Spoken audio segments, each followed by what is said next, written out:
Breaking tonight, a major announcement from Donald Trump as he releases yet another policy proposal, this time his much-awaited tax plan. And after weeks of debating whether Trump would raise taxes on the wealthiest of Americans, something he has hinted at in the past, it seems we may finally have an answer.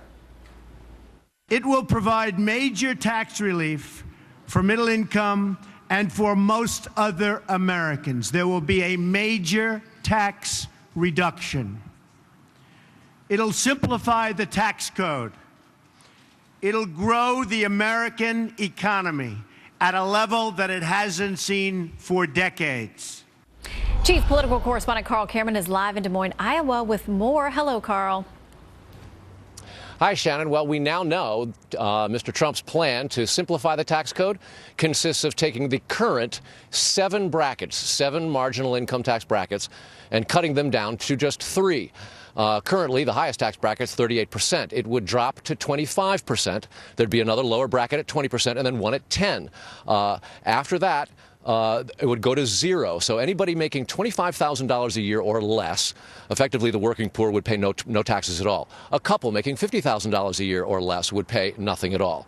As for everybody else, taxes would come down fairly considerably. He would pay for it with a variety of things, eliminating lots of itemized deductions, particularly for the wealthy. He would also go after hedge funds and private equity funds with by stopping what's called carried interest. It would be a big tax on them. All in all, the big question really is how a big tax cut going from 38% down to 25% in the largest bracket will go over with the American electorate. Now, secondarily, while there are some conservatives who like that, it's already being attacked by some critics. Secondarily, Mr. Trump has reiterated his support for universal health care. The rest of the Republican Party has spent the last many years going after Obamacare, and Trump has been a critic of that. But his support for universal health care, he reiterated last night on 60 Minutes. Watch. Everybody's got to be covered. This is an un-Republican thing for me to say. I am going to take care of everybody. I don't care if it costs me votes or not. Everybody's going to be taken care of much better than they're taken care of now. The uninsured person is going to be taken care of. They're going to be taken care of. How? I would make a deal with existing hospitals to take care of people. Shannon, Donald Trump making news, health care, tax policy, a couple of weeks ago talking about the Second Amendment and guns and immigration. Now, paper policies from the frontrunner. All right. Carl, thanks for breaking it down for us. Joining us now to react, Roger Stone, a former political advisor for Mr. Trump and for President Richard Nixon, and Guy Benson, a Fox News contributor. Gentlemen, welcome to you both. Hey, good to be here. Roger, I'll start with you because there has been positive reaction. A lot of people say there are a lot of great things in here, but their concern is that maybe Mr. Trump doesn't stick to this plan. Maybe he vacillates. Maybe he changes position should he become president. What say you? No, I don't think so. First of all, it's a very dynamic plan. It's a very pro-growth plan. It's a very pro-entrepreneurial plan. The most important part of this plan is our current corporate tax rate is 35.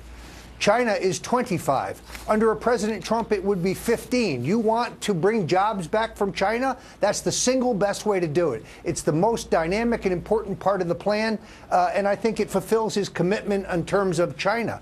The other thing I like about it, of course, is that it does go after those on welfare, on Wall Street, who are not paying their fair share. No one can say that this is pro-Wall Street. It's pro-Main Street. I really am glad to see Trump roll this out, and I think this is the issue that he will use to drive to the nomination.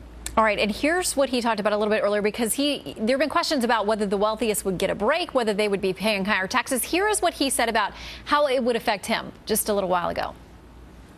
Will you pay more money? Will it be millions and millions, hundreds of millions? How much more will you pay? I will probably end up paying more money. But at the same time, I think the economy will do better, so I'll make it up that way. But I will probably end up paying more money. I believe in the end I might do better because I really believe the economy is going to go boom, beautiful. All right, Guy, what do you make of that? Because you're staking a lot of the success of this plan on the fact that you believe the economy is going to grow. Yeah, well, I'm not sure I'm a big fan of the demagoguing of the rich that he is still doing, because that's the type of rhetoric we've grown accustomed to from President Obama and Elizabeth Warren and Paul Krugman and others. But I've been a pretty unremitting critic of Donald Trump for a while now, and I think often he deserves those criticisms. But look, I also call him the way I see him, and there is a lot to like in this plan from Donald Trump and his tax plan. I think it will inspire economic growth. And so the question is he a trustworthy and credible conservative partner when it comes to a conservative governing project moving forward. That's the sale that he has yet to make with a lot of people on the right. Roger, he has said as part of his plan that it does not add to our debt and deficit, which are already too large. I think everybody can agree on the latter half of that statement. But the New York Times, looking at it, says actually, in their estimation, it would grow budget deficits by trillions over a decade. Yeah, they're wrong. First of all, Trump doesn't put all of his eggs in the tax reduction basket.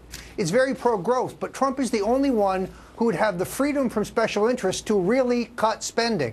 No career politician will ever really cut spending. Having worked with Trump for 36 years, I can tell you he is very cost conscious. There's fat in the federal government. There's fat in our federal budget. So Trump would not only reduce spending, but he would also have a pro-growth, pro-job creation tax program. This is his strength. He's a businessman. He's a job creator. He's paid more taxes than all these other presidential candidates combined. I really think this is the spark that his campaign needs now to go forward. Just as he laid out a path on immigration, he's now laying out a path for economic growth and job creation. All right, guys, super quick. He says some folks are going to lose deductions and loopholes. When you tell them which ones it's going to be and it's theirs, that doesn't always sit well.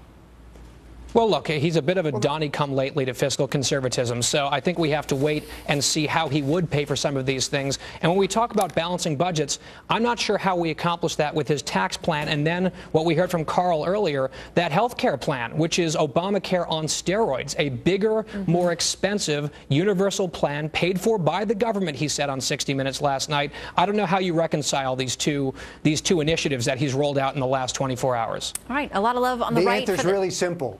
Growth. We got to leave it there. Unfortunately, we're out of time, but a lot of love on the right for this tax plan, and we'll keep digging into it. Roger and Guy, great to see you both. All right, Planned Parenthood supporters show up to a Carly Fiorina campaign rally, but instead of ignoring them, she decides to engage them. The video and a fair and balanced debate on the facts coming up. Plus, Senator Marco Rubio and Donald Trump taking their war of words to brand new heights after Senator Rubio calls Trump's campaign a freak show. Mark Thiessen on the strategy behind the new attacks and how he sees this plan out in the long run. Stick around. I mean, you have this clown, Marco Rubio. I've been so nice to him. Look, I'm not interested in the back and forth to be a member or a part of his freak show.